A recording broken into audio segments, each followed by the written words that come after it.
ನಾವು ಸ್ವರ್ಗ ಅಂತ ಹೇಳಿ ಕರಿಬೋದು. ಸ್ವರ್ಗವಾಗಿರುವ ಬೆಂಗಳೂರನ್ನು ಅತಿಯಾದ ಜನಸಂಖ್ಯೆ, ಅತಿಯಾದ ಟ್ರಾಫಿಕ್, ಶುದ್ಧ ಗಾಳಿ ಇಲ್ಲ, ರಸ್ತೆಗಳ ಪರಿಸ್ಥಿತಿ ಅಧೋಗತಿ, ಇಂತಹ ಪರಿಸ್ಥಿತಿಗೆ ನಾವು ಇವತ್ತು ತಂದಿಟ್ಟಿದ್ದೀವಿ.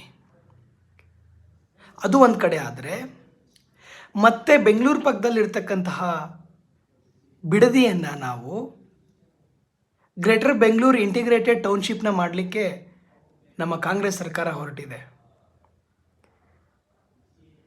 ನಮಗೊಂದು ಅರ್ಥ ಆಗ್ತಾ ಇಲ್ಲ, ರೈತರುಗಳ ವಿರೋಧವಿದ್ದರೂ ಕೂಡ ನೀವು ಯಾಕೆ ಬಿಡದಿಯಲ್ಲಿಯೇ ಟೌನ್ಶಿಪ್ನ ಮಾಡಬೇಕಂತ ಹೊರಟಿದ್ದೀರಾ ಅಂತ ನಮಗೆ ಗೊತ್ತಾಗ್ತಾ ಇಲ್ಲ.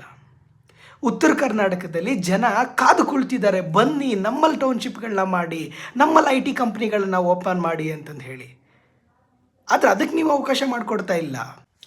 ಹಾಗಾಗಿ ಮಾನ್ಯ ಮುಖ್ಯಮಂತ್ರಿಗಳಲ್ಲಿ ನಾನೇನು ವಿನಂತಿಸ್ಕೊಳ್ತಿದ್ದೀನಿ ಅಂತ ಹೇಳಿದರೆ, ಸರ್, ನಿಮಗೆ ಕಲಬುರಗಿ, ಹುಬ್ಬಳ್ಳಿ, ಬಳ್ಳಾರಿ, ಧಾರವಾಡ, ಬೆಳಗಾವಿ ಎಲ್ಲ ಉತ್ತರ ಕರ್ನಾಟಕದ ಊರುಗಳು ಕೈ ಬೀಸಿ ಕರೀತಾ ಇದೆ. ಸರ್, ನಮ್ಮನ್ನು ಅಭಿವೃದ್ಧಿ ಮಾಡಿ, ನಮ್ಮ ಊರನ್ನು ಅಭಿವೃದ್ಧಿ ಮಾಡಿ, ನಮ್ಮ ಜಿಲ್ಲೆಯನ್ನು ಅಭಿವೃದ್ಧಿ ಮಾಡಿ ಅಂತಂದು ಹೇಳಿ ಆ ಕಡೆ ದಯವಿಟ್ಟು ಗಮನ ಕೊಡಿ. ಅಲ್ಲಿ ಜನ ನಿಮಗೆ ತಾವೇ ಜಮೀನನ್ನು ಕೊಡ್ತಾರೆ. ಬಿಡದಿಯಲ್ಲಿ ಅಷ್ಟೋ ಉಳಿದಿರೋ ಜಮೀನಲ್ಲಿ ರೈತರು ರಾಜರಾಗಿ ಬದುಕ್ತಾ ಇದ್ದಾರೆ. ರೈತರು ರಾಜರಾಗಿ ಬದುಕಲಿಕ್ಕೆ ಬಿಡಿ ಸರ್. ಅವರನ್ನು ಮತ್ತೆ ಇನ್ನೊಂದು ಯಾವುದೋ ಕಂಪ್ನಿಗಳಲ್ಲಿ ಗುಲಾಮರಾಗಿ ದುಡಿಲಿಕ್ಕೆ ಬಿಡಬೇಡಿ. ಜಮೀನು ಇವತ್ತು ಸಿಗೋದು ತುಂಬ ಕಷ್ಟ ಇದೆ. ಎಲ್ಲರ ಹತ್ರನೂ 1000 ಕೋಟಿ ಇರಲ್ಲ ಸರ್.